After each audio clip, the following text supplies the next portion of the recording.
नमस्कार, city light में स्वागत है आप सभी का। आप देख रहे हैं एबीसी 94। मैं हूं आपके साथ श्रवण तंबोले। मध्य प्रदेश में लोकसभा चुनाव से पहले यूथ कांग्रेस ने सरकार और बीजेपी को घेरने की तैयारी कर ली। बेरोजगारी के मुद्दे को लेकर यूथ कांग्रेस ने सरकार को घेरने की रणनीति बनाई। एमपी यूथ कांग्रेस के मीडिया अध्यक्ष विवेक त्रिपाठी ने कहा कि बीजेपी ने अपने संकल्प पत्र में युवाओं और बेरोजगारों से कई सारे वादे किए, लेकिन इन संकल्पों में कितने वादे पूरे किए गए, इसको लेकर यूथ कांग्रेस सरकार से सवाल पूछेगी। साथ ही युवा वोटर और बेरोजगारों को बीजेपी के रोजगार के संकल्प को याद दिलाने का काम किया जाएगा।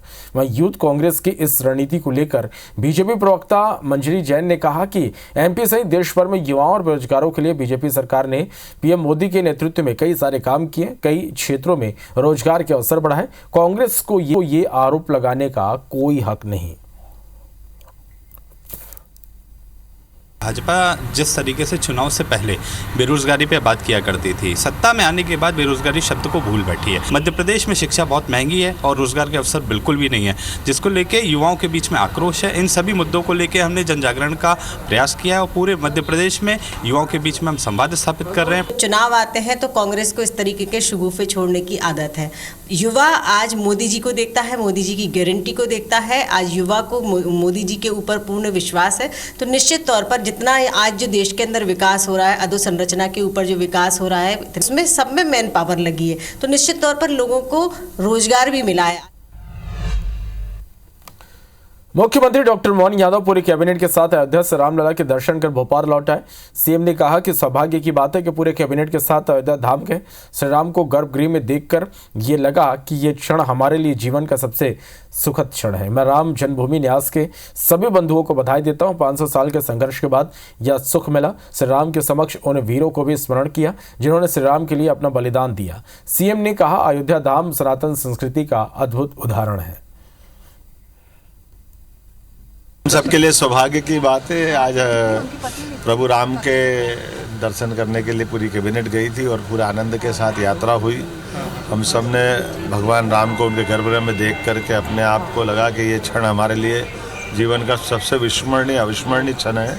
मैं अपनी ओर से राम जन्मभूमि न्यास के सारे बंधुओं को बधाई देना चाहूँगा। पहली बार प्राण प्रतिष्ठा के बाद दर्शन करने का सौभाग्य मिला है, उस शब्दों में व्यक्त नहीं हो सकता। उस आनंद की जय हो। दर्शन तो देवे थे ही, लेकिन उस वहाँ जो व्यवस्थाएं हैं, जो इंफ्रास्ट्रक्चर है और जो तैयार हो रहा है, मुझे लगता है कि आने वाले 5 सालों में दुनिया के नक्शे में अयोध्या दर्शनीय स्थलों में सबसे ऊपर होगी। 500 वर्षों बाद भगवान राम के दर्शन करने का सौभाग्य आज मिला। ये हमारे जीवन का वो पल, वो क्षण अकल्पनीय। जब श्री राम के साक्षात दर्शन हुए तो राम जी अभी भी बिल्कुल ऐसा लगता है कि उनके सामने खड़े हैं। भाजपा महिला मोर्चा ने आज गांधी हॉल से राजबाड़ा के बीच शक्ति वंदन मैराथन का आयोजन किया, लेकिन कार्यक्रम में 100 महिलाएं भी इकट्ठा नहीं हो पाई।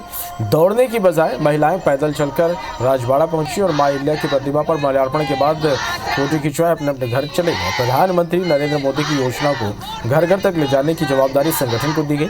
वहीं मोदी ने महिलाओं के हित के लिए जो काम किए, उनको लेकर भी महिला मोर्चा को घर घर जाकर महिलाओं को बताने और शक्ति वंदन कार्यक्रम के माध्यम से उन्हें जोड़ने के लिए कहा गया। इसके तहत हर विधानसभा में शक्ति वंदन कार्यक्रम का आयोजन भी रखा जा रहा है, जिसमें क्षेत्रीय विधायकों को अनिवार्य रूप से शामिल होने को कहा गया है। महिलाओं को गांधी हॉल से राजबाड़ा तक दौड़ लगानी थी, लेकिन वो पैदल राजबाड़ा पहुंची। कुछ महिला पदाधिकारी तो सीधे राजबाड़ा ही पहुंच गई और मां अहिल्या की प्रतिमा पर माल्यार्पण कार्यक्रम में शामिल हो गई। माननीय मोदी जी के आग्रह पर कई कार्यक्रम चल रहे थे नारी शक्ति वंदन अभियान के।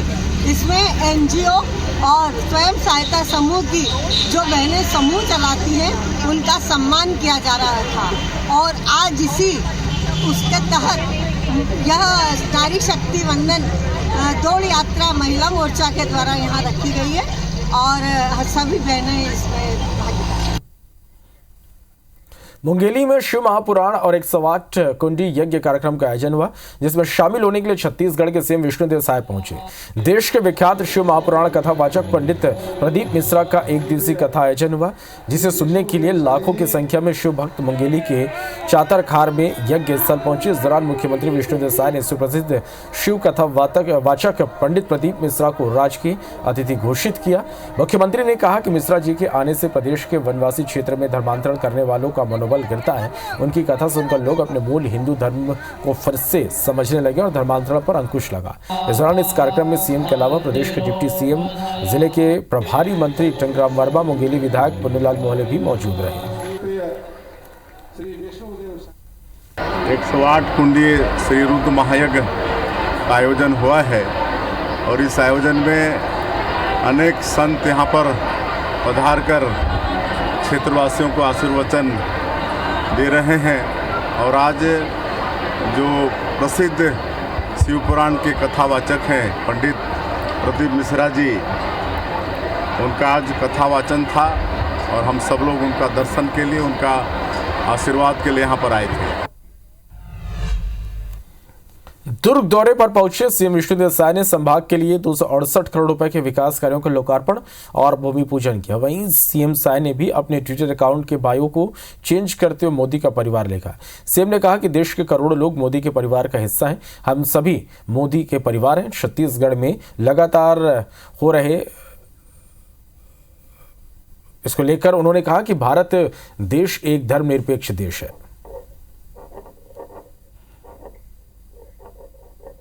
धर्मांतरण, ये देश धर्मनिरपेक्ष देश है। कोई व्यक्ति स्वेच्छा से किसी भी धर्म को अपनाए उसमें आपत्ति नहीं है, लेकिन किसी का गरीबी का, किसी का शिक्षा का या प्रलोभन देके, बहला के फुसला के किसी को धर्म परिवर्तन कराया जाता है तो ये गलत बात है और ये बर्दाश्त नहीं होगा। कोरबा लोकसभा से प्रत्याशी घोषित होने के बाद तीसरे दिन ही सरोज पांडे कोरिया और मनेन्द्रगढ़, चिरमिरी, भरतपुर जिले के दौरे पर पहुंचे। टिकट मिलने के बाद पहली बार पहुंची सरोज पांडे का कार्यकर्ताओं ने जोरदार स्वागत किया। उन्होंने मनेन्द्रगढ़ और बैकुंठपुर में आयोजित बैठक में भाजपा कार्यकर्ता से मुलाकात की। सरोज पांडे ने पार्टी को धन्यवाद देते हुए कहा कि भाजपा कार्यकर्ताओं में उत्साह है और वह अच्छे मतों से जीतेगी। इससे पहले लोकसभा चुनाव में कोरबा से करुणा शुक्ला और ज्योतिरादित्य दुबे की हार को लेकर कहा कि उन्हें चुनौती स्वीकार है, कार्यकर्ताओं के दम पर जीत मिलेगी। बाहरी प्रत्याशी होने के सवाल पर कहा कि कांग्रेस के प्रत्याशी कौन से स्थानीय रहते हैं, कांग्रेस में परिवारवाद चलता है।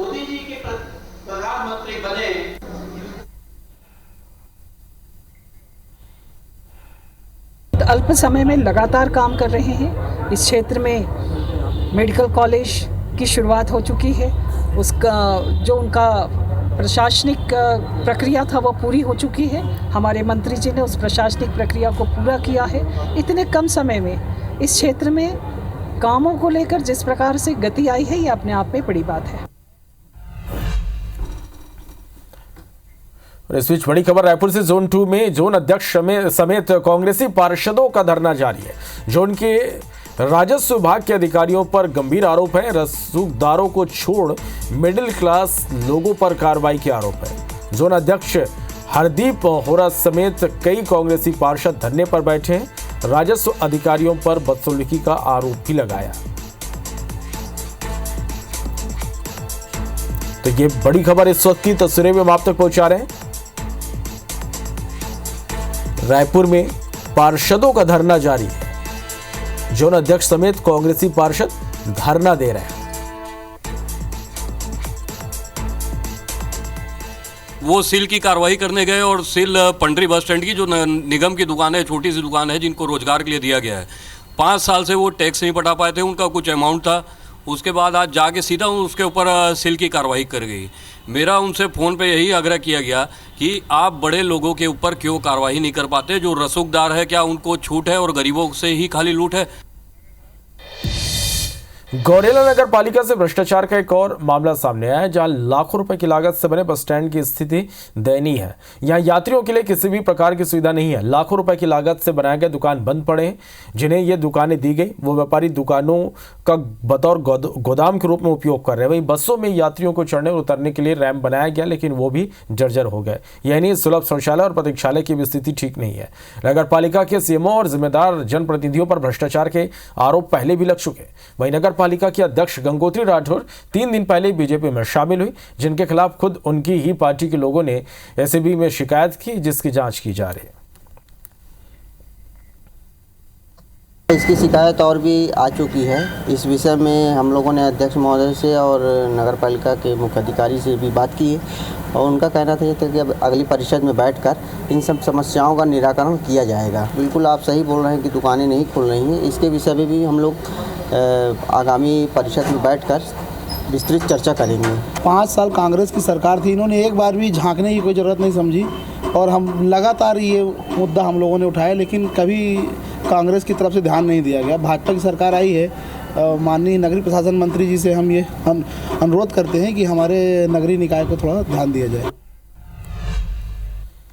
जगदलपुर नगर निगम का बजट अविश्वास प्रस्ताव लोकसभा चुनाव की आचार संहिता के बीच फंस गया। 15 मार्च के बाद कभी भी चुनाव आचार संहिता लागू हो सकती।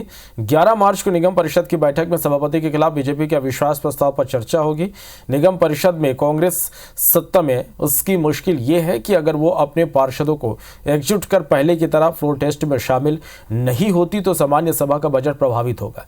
ऐसे में कांग्रेस अगर सामान्य सभा या अविश्वास प्रस्ताव की तारीख बढ़ाने की कोशिश करती है तो हो सकता है कि कांग्रेस अपना बजट तक परिषद में पेश न कर पाए। अविश्वास प्रस्ताव और बजट की दुविधा में फंसी कांग्रेस ने तारीख बढ़ाने की मांग की।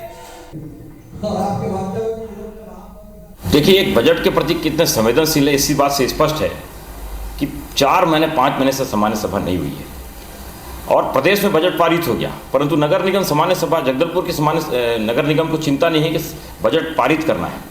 इसलिए ऐसे समय पे जब संभव है कि उससे पहले आचार संहिता लग जाए। आचार संहिता की उम्मीद की जा रही है। आचार संहिता लगने से पहले हमारी बजट की बैठक हो जाए, फिर इस बीच यदि लग जाता है आचार संहिता तो हमारा बजट फिर नहीं हो पाएगा। फिर आचार संहिता के बाद ही ला पाएंगे, क्योंकि काफ़ी देर हो जाएगा। खंडवा नगर निगम में सोमवार को विपक्ष ने जमकर हंगामा किया। कांग्रेस पार्षदों ने वार्डों में विकास कार्य नहीं होने समेत कई मुद्दों को लेकर नारेबाजी करते हुए निगम के गेट पर ताला लगा दिया। वहीं नेता प्रतिपक्ष ने खुद के पुतले को फांसी देकर विरोध जताया। नेता प्रतिपक्ष दीपक राठौर ने कहा कि नगर निगम में कोई भी विकास कार्य नहीं हो रहा, साथ ही नियमों को ताक पर रखकर बीजेपी नेताओं को टेंडर दिया जा रहा है। नगर निगम में जिन लोगों ने भ्रष्टाचार किया उन पर बुलडोजर की कार्रवाई हो। नेता प्रतिपक्ष ने नगर निगम में साधारण सम्मेलन भी नहीं बुलाने का आरोप लगाया। बीजेपी के कारण हमको आत्महत्या करनी पड़ रही है और जनता को आत्महत्या करनी पड़ी। इस तरीके से बीजेपी ने इतना भ्रष्टाचार मचा के रखा है कि जो आवाज उठाएगा उसको आत्महत्या करनी पड़ेगी, नहीं तो ये मार डालेंगे। गोपी शर्मा, उनके पुत्र की कंपनी है दादाजी गुरुकृपा, और उनकी मिली भगत से यहाँ पर करीब बहुत सारी अनियमितता हुई है। नियम विरुद्ध टेंडर किए गए हैं। कुछ समस्याएं थी छोटी छोटी, वो विपक्ष ने लेके आए थे इन लोगों को यहाँ पर। विपक्ष का काम है कि ये आए दिन कुछ ना कुछ नगर निगम में आकर के हल्ला करते हैं। इन लोगों की आदत सी हो गई है। हम तो विकास कर रहे हैं। साधारण सभा में जल्दी से जल्दी कराई जाएगी। ग्वालियर नगर निगम की बैठक में सोमवार को हंगामा हुआ। दरअसल निगम में अभ्यर्चित यानी विशेष 16 मुद्दों पर बैठक बुलाई गई, लेकिन बैठक के समापन में जबरदस्त हंगामा हुआ। व्यक्तियों के द्वारा निगम में कराए जा रहे कामों को लेकर सभापति ने 1 घंटे का वक्त सत्ता और विपक्ष को दिया। विपक्ष की ओर से सभी बीजेपी पार्षदों ने अपनी बात रखी, लेकिन बाद में नेता प्रतिपक्ष हरिपाल खड़े हो गए, जिस पर निगम सभापति ने आपत्ति दर्ज कराई और समय सीमा में अपनी बात रखने को कहा। इस दौरान नेता प्रतिपक्ष हरिपाल ने कहा कि इस सदन में विपक्षी पार्षदों की आवाज को रोका जा रहा, मुद्दों पर बोलने नहीं दिया जा रहा। पार्षद साथी हैं, कुछ उधर के लोग भी हैं, दोनों पक्ष के लोग कई बार अनियमितताएं करते हैं। उसी के तहत वो व्यवस्था बनाई गई थी और उसी व्यवस्था के तहत चूँकि समय हो चुका था, हमारे साथी भी बोल लिए थे तो उसमें उन्होंने मना करा कि भैया आपका टाइम पूरा हो चुका है। अगर समय की बाध्यता कर दी जाएगी तो वो कैसे अपनी बात को रख पाएंगे? मतलब सदन में सभी सदस्य हमारे पारिवारिक सदस्य हैं। अब ये अपना अपना लहजा है बात करने का, कोई ज़्यादा जोश में बोलता है, चिल्ला के बोलता है, कोई शालीनता से बोलता है, फ़र्क इतना है। सदन में अब कोई भी अपनी बात रख सकता है, लेकिन मैंने जो सदन में चर्चा कराई वो सारे बिंदुओं पे समय फिक्स किया था। तरीके बोराई लखमा और धुलकेल ग्राम पंचायत में बुनियादी सुविधाओं को लेकर ग्रामीण लामबंद हो गए। ग्रामीणों का कहना है कि उनको समय पर इलाज नहीं मिल रहा, बिजली पावर स्टेशन के बाद भी घरों में बिजली नहीं पहुंच पा रही, पानी और सड़क की सुविधा नहीं है। ग्रामीणों ने बताया कि शासन प्रशासन को कई बार ज्ञापन दिया लेकिन कोई सुनवाई नहीं हुई, जिससे नाराज ग्रामीणों ने सिविल अस्पताल और बोराई बंद कर प्रदर्शन किया। सिहावा उड़ीसा बार पर चक्का जाम कर दिया। प्रदर्शन के दौरान अधिकारियों ने ग्रामीणों से मुलाकात की और उन्हें चिकित्सीय सुविधा मुहैया कराने का आश्वासन दिया। अभी हमारे यहाँ चाहता कि जब तक यहाँ कलेक्टर महोदय कलेक्टर मैडम आके हमरा लिखित में नहीं दी, जति हमार मन के सुविधा ला हमार वापस देवत हन, ते सुविधा ला अगर वापस दी, अगर लिखित में दी तब हम तो आप हटबो यहाँ से, नहीं हम तो सिविल अस्पताल ताला लगाबो।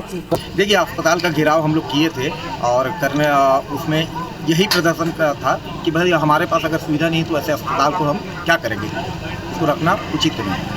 कि कुछ इश्यूज हैं, कुछ स्टाफ को लेके इश्यूज है, तो स्वास्थ्य के कर्मचारी को मेडिकल ऑफिसर वहाँ पे अभी पदस्थ हुई है, लड़की है तो उसके रहने की व्यवस्था कर रहे हैं और फिर वो वहाँ पे काम करना स्टार्ट कर देंगे। सरगुजा के उदयपुर जनपद क्षेत्र स्थित जमका कला गांव में मनरेगा के जरिए करोड़ों के फर्जीवाड़े का मामला सामने आया। ग्रामीणों का आरोप है कि रोजगार सहायक ने न सिर्फ मृत व्यक्ति से राशि का आहरण किया बल्कि बिना काम किए अपने रिश्तेदारों को भी मजदूर बताकर उन्हें भुगतान कर दिया। ऐसे में अब ग्रामीणों ने मामले की शिकायत अधिकारियों से कर कार्रवाई की मांग की। वहीं मामले पर जनपद सीईओ ने जांच कर कार्रवाई की बात कही। किए हैं ना सर, काम गोदी काम किए हैं, उन लोग को पैसा नहीं मिल पा रहा है। माता पिता के नाम से डाला है, पूरा गांव वाले का घर का जितना भी प्रधानमंत्री आवास वाला घर बना है उसका सभी का 1-2 हज़ार हितग्राहियों के नाम से डाल दिया है। रोजगार सहायक और मेट के विरुद्ध शिकायत प्राप्त है और इसमें आज जांच दल जाने वाला था, उसमें पंचायत इंस्पेक्टर को भेजा गया। कुछ है तो आगे उस पर कार्रवाई करेंगे उसके विरुद्ध में। बालाघाट जिले में मनरेगा मजदूर मजदूरी का भुगतान नहीं मिलने से परेशान है। उनकी आर्थिक हालत खराब हो गई है। घर चलाने के लिए मजदूरों को कर्ज लेना पड़ रहा है। कई ग्रामीण रोजगार की तलाश में शहरों की ओर पलायन कर रहे हैं।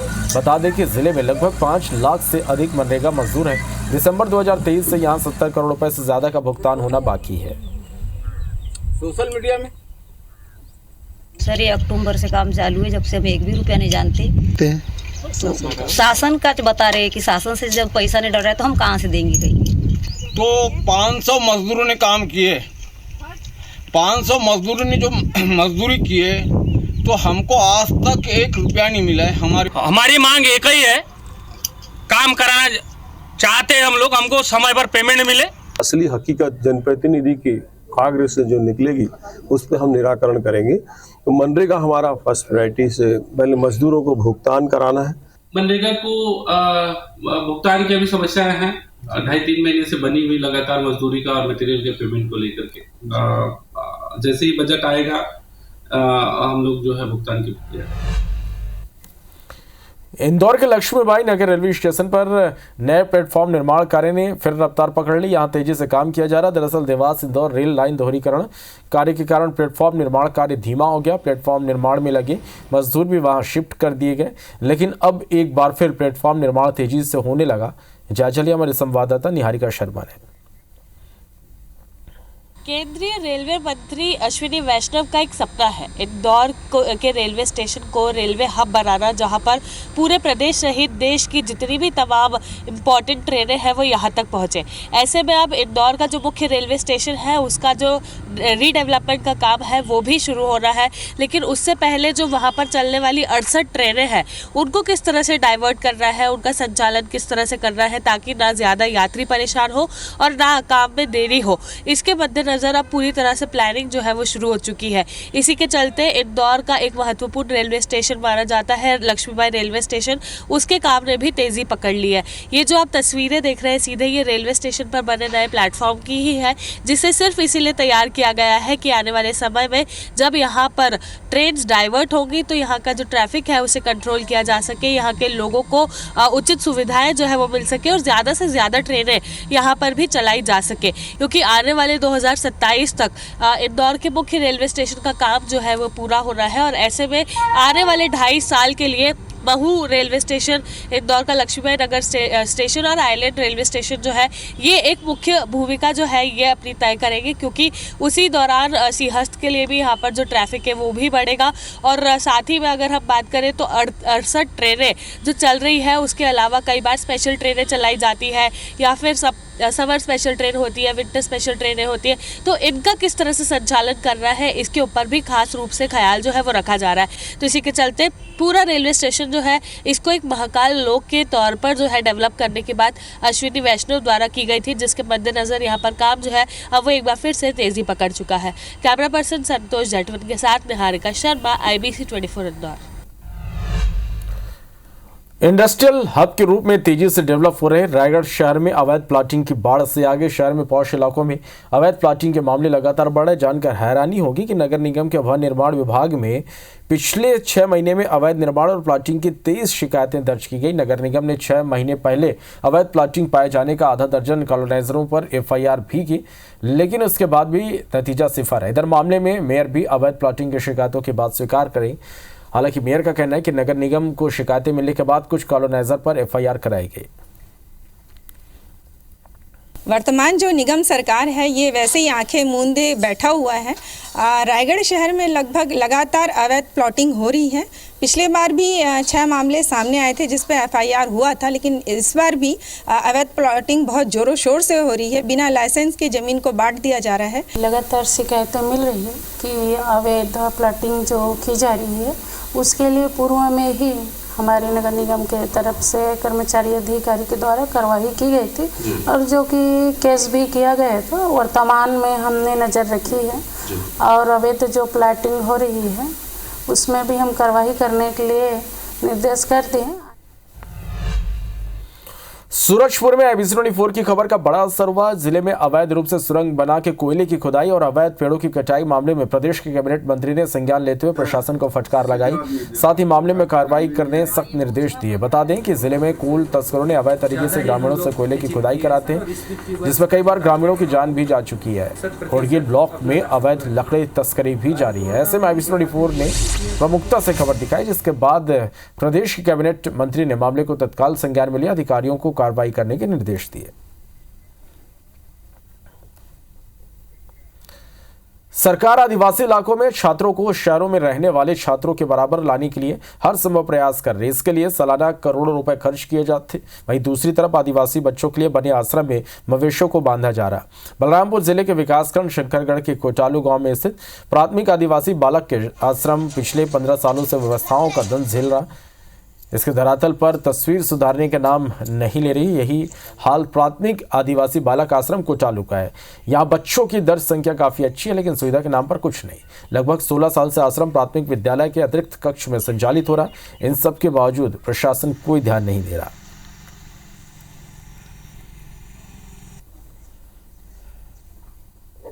बिजली पानी की व्यवस्था और हो जाए तो हता हो जाता रोडरी अभी तो रहने लायक नहीं है।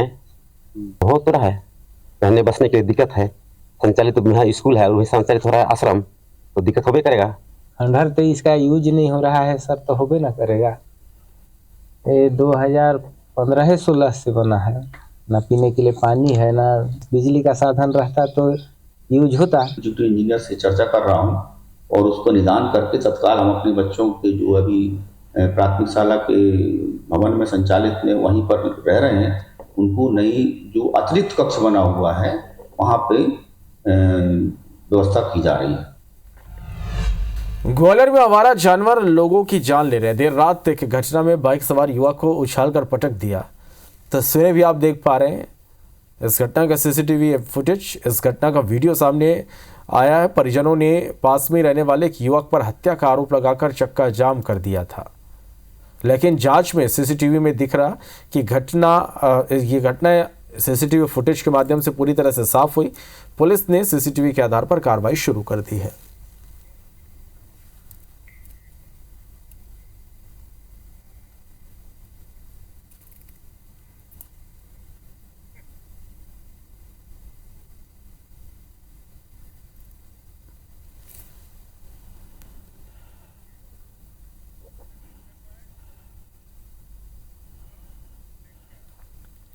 भिलाई स्टील प्लांट में ठेका श्रमिक की मौत हो गई। हादसा उस वक्त हुआ जब भिलाई के कैरी कंपनी का ठेका श्रमिक सीताराम सीपीएस स्टोर में पेट्रोकोक SMD 3 लेकर ट्रक से उतर रहा था। 48 वर्षीय सीताराम ट्रक के ऊपर से बोरी नीचे खड़े साथियों को पकड़ा रहा था। इसी दौरान सीताराम ट्रक से ही चक्कर खाकर गिर पड़ा। मेडिकल पोस्ट लाया गया, जहां डॉक्टर ने मृत घोषित कर दिया। फिलहाल मौत की वजह पोस्टमार्टम रिपोर्ट के बाद ही स्पष्ट हो पाएगी।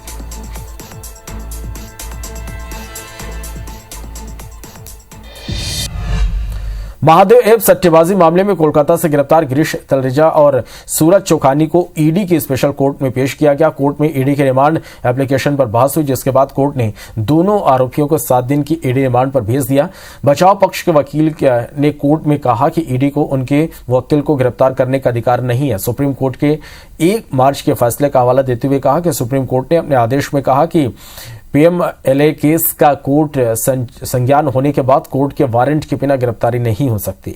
ईडी के वकील ने कोर्ट में अपनी दलील देते हुए कहा कि महादेव ऐप मामले में आरोपियों का कनेक्शन है। जांच के लिए ईडी को 14 दिन की रिमांड दी जाए। दोनों की दलील सुनने के बाद कोर्ट ने 7 दिन की रिमांड पर आरोपियों को ईडी को सौंप दिया। बता दें कि सूरज चौखानी पर महादेव ऐप सट्टेबाजी के पैसे को शेयर मार्केट में लगाने का आरोप है। वहीं गिरीश तलरेजा पर सट्टेबाजी की कमाई को ऐप के प्रमोटर शुभम सोनी के साथ मिलकर कई बैंक खातों के जरिए रोटेट करने का आरोप है।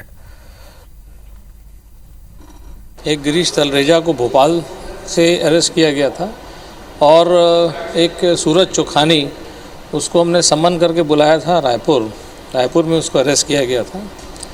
और इन्हीं दोनों के ऊपर महादेव ऐप में अलग अलग प्रकार से अपनी भूमिका निभाते हुए जुड़े रहने के प्रमाण हमें मिले थे। 11 तारीख तक यानी 7 दिन की हमें कस्टोडियल रिमांड सैंक्शन किया है दोनों लोगों की। जो गिरीश तलरेजा जी हैं, ये हमारे क्लाइंट है। इनके एंगेज में कोर्ट के सामने कल रिमांड कोर्ट के आगे मैटर था संडे को।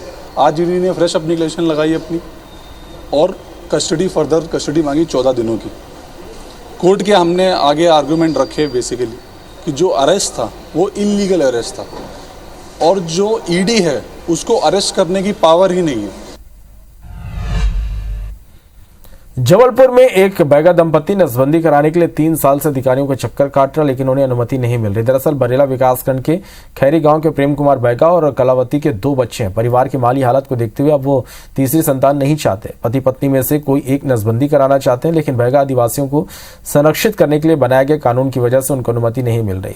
प्रेम कुमार ने बताया कि वह पिछले 3 साल से आवेदन दे रहे हैं, लेकिन अनुमति नहीं मिली। मामले को लेकर कलेक्टर का कहना है कि फरियादी ने आवेदन दिया, अधिकारियों को जांच के निर्देश दिए, नियमानुसार जो भी मदद होगी की जाएगी।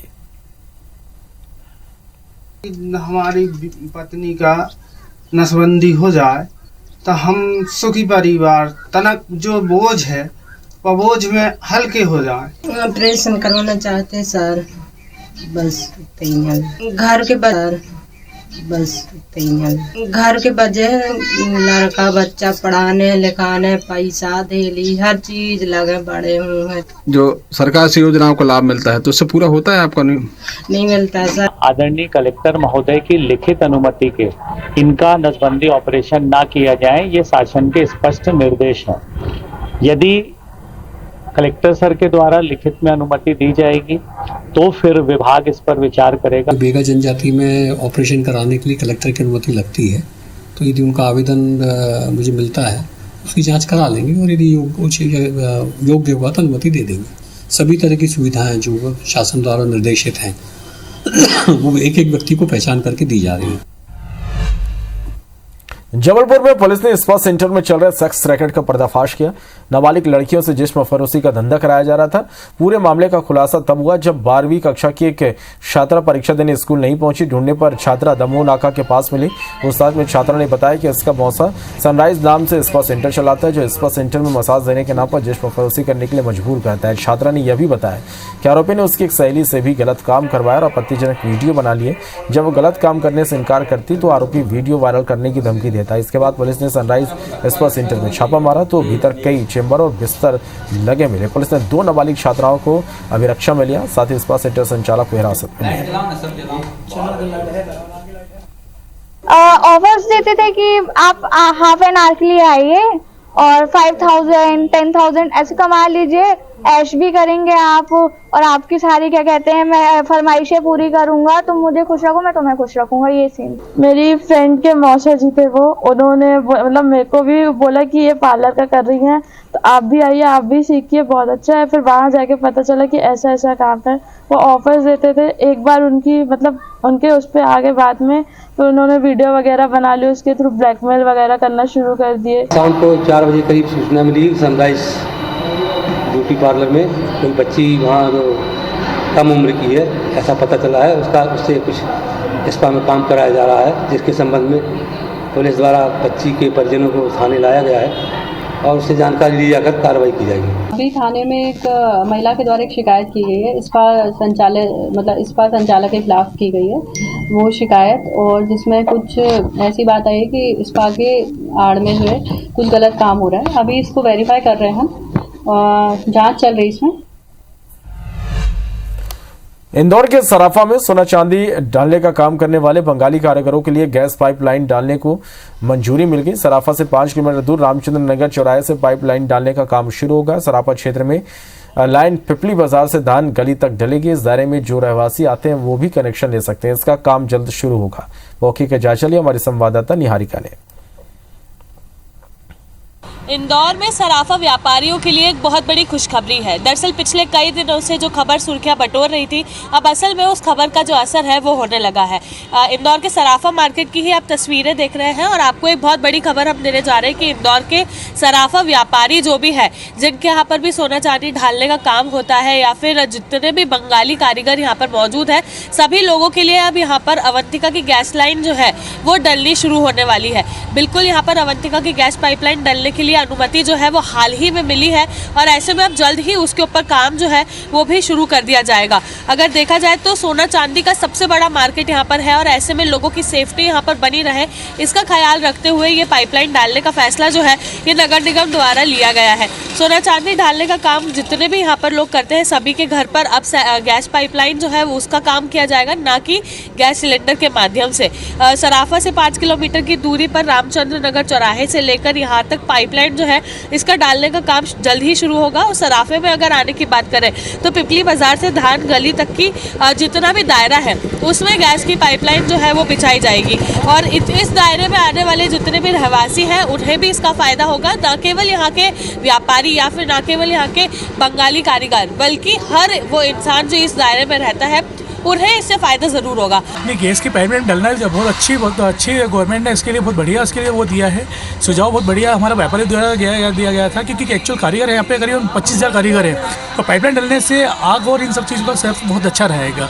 जो कारीगर नहीं वो तो काम कैसे चलेगा यहाँ बाजार में, तो इसके लिए क्या पाइपलाइन डाल रहा है वो गैस की, कोई दिक्कत नहीं। जी बिल्कुल, तो आप देख सकते हैं कि लोगों का यही कहना है, यही प्रतिक्रिया है कि यहाँ पर जो पाइपलाइन डालने का फैसला नगर निगम ने लिया है और जो रूल अभी पास हुआ है उसको देखते हुए उसके मद्देनजर लोगों के लिए खुशखबरी है। कैमरा पर्सन संतोष जटवंत के साथ निहारिका शर्मा, IBC 24 इंदौर।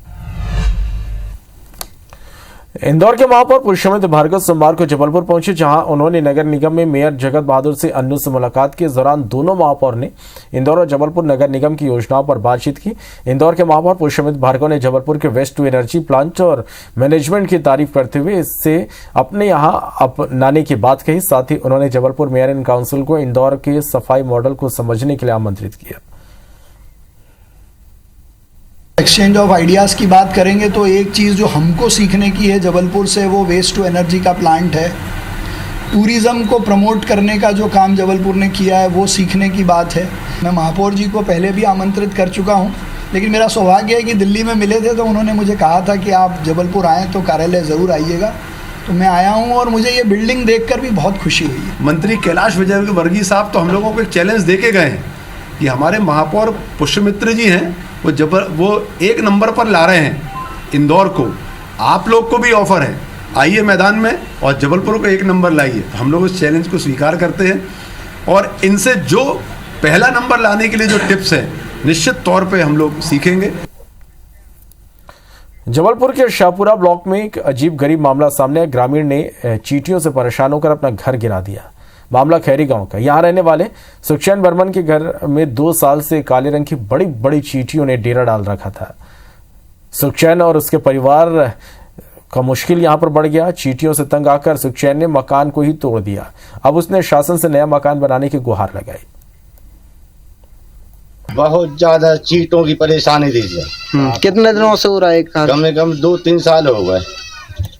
बहुत ज्यादा परेशानी। तो आप क्या चाहते हैं? मकान ही चाहते हैं सर। सीहोर में लोकप्रिय कथावाचक पंडित प्रदीप मिश्रा 7 से 13 मार्च तक रुद्राक्ष महोत्सव आयोजित करने जा रहे हैं, जिसमें 15 से 20 लाख श्रद्धालुओं के जुटने की संभावना है। IBC 24 से खास बातचीत में प्रदीप मिश्रा ने बताया कि पिछले साल रुद्राक्ष महोत्सव में हुई अव्यवस्था से सबक लेते हुए समिति ने इस बार श्रद्धालुओं की सुरक्षा और सुविधा को सबसे ऊपर रखा। पूरे महोत्सव के दौरान भक्तों के लिए 10 बिस्तरों के ICU सेंटर के अलावा हेल्प डेस्क की व्यवस्था रहेगी। 24 घंटे डॉक्टर नर्सिंग स्टाफ मौजूद रहेगा। खास बात यह कि इस बार श्रद्धालुओं को रुद्राक्ष नहीं बांटे जाएंगे। इस वक्त हमारे साथ मौजूद हैं पंडित प्रदीप मिश्रा जी, और इस बार जो रुद्राक्ष महोत्सव हो रहा है उसको लेकर क्या तैयारियां, किस प्रकार की तैयारियां यहाँ पे की जा रही हैं, तो गुरुदेव से जानेंगे कि क्या तैयारियों को लेकर क्या जायजा लिया रहा है। श्री शिवाय नमस्तुभ्यम। IBC 24 के सभी श्रोता भाई बहनों को हर हर महादेव।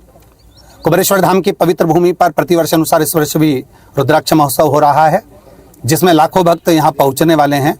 आप और हम भी इस रुद्राक्ष महोत्सव के साक्षी बने। यहाँ एक रुद्राक्ष का शिवलिंग का निर्माण होता है, जो शिवलिंग की पूजन यहाँ 7 दिवस तक शिवरात्रि के अवसर से लेकर जो भगवान शंकर की फुलेरा दूज जाती है उस अवसर तक चलता है। लाखों भक्त यहाँ पहुँचेंगे। सबके रुकने की व्यवस्था, भोजन व्यवस्था, चाय नाश्ता आदि व्यवस्था सब कुछ यहाँ पर निःशुल्क रखी है। जैसा कि देखा गुरुजी ने बताया कि हमें सभी प्रकार की व्यवस्थाएं दुरुस्त की जा रही है, खाने की व्यवस्था और पंडाल वाला सब किया जाना है। गुरुजी अब इस उसमें कितने श्रद्धालुओं का आने की उम्मीद है? देखिए, भक्तों का सैलाब आता है, मालूम तो पड़ नहीं पाता कि कितने भक्त यहाँ आएंगे। ये तो भक्तों के ऊपर आधारित है, क्योंकि शिव भक्ति सभी के हृदय में रहती है, तो किसी न किसी रूप में लोग यहाँ दर्शन करने आते हैं। ये जरूर है कि जो दिन में नहीं आ पाता वो शाम को आता है। शाम को भी 7 तारीख से लगभग 13 तारीख के बीच में भजन संध्या और सांस्कृतिक आयोजन रखे गए हैं। जैसा कि देखा कि हमारे साथ मौजूद थे पंडित प्रदीप मिश्रा जी, जिन्होंने पूरी जानकारी दी किस प्रकार से ये महोत्सव रहेगा। सीहोर से कवि छोकर, IBC 24। बाबा महाकाल की नगरी उज्जैन में इन दिनों शिव नवरात्रि की धूम है। शिव नवरात्रि के 5वें दिन बाबा महाकाल को होलिका श्रृंगार से सजाकर दूल्हा बनाया गया। महाकाल राजा को दूध दही घी से पंचामृत स्नान कराया गया। इसके बाद चंदन इत्र और केसर समेत सुगंधित द्रव्यों से लेपन कर दूल्हा बनाने की रस्में पूरी की गई। महाकाल के दरबार में विवाह का उत्सव मनाया जा रहा। 9 दिनों तक बाबा को भस्म आरती से लेकर शयन आरती तक दूल्हे के रूप में तरह तरह से सजाया जा रहा। शिवरात्रि महाशिवरात्रि पर महाकाल का विवाह उत्सव धूमधाम से मनाया जाएगा। शिव नवरात्रि उत्सव 12 ज्योतिर्लिंगों से में केवल महाकाल मंदिर में ही मनाई जाती है।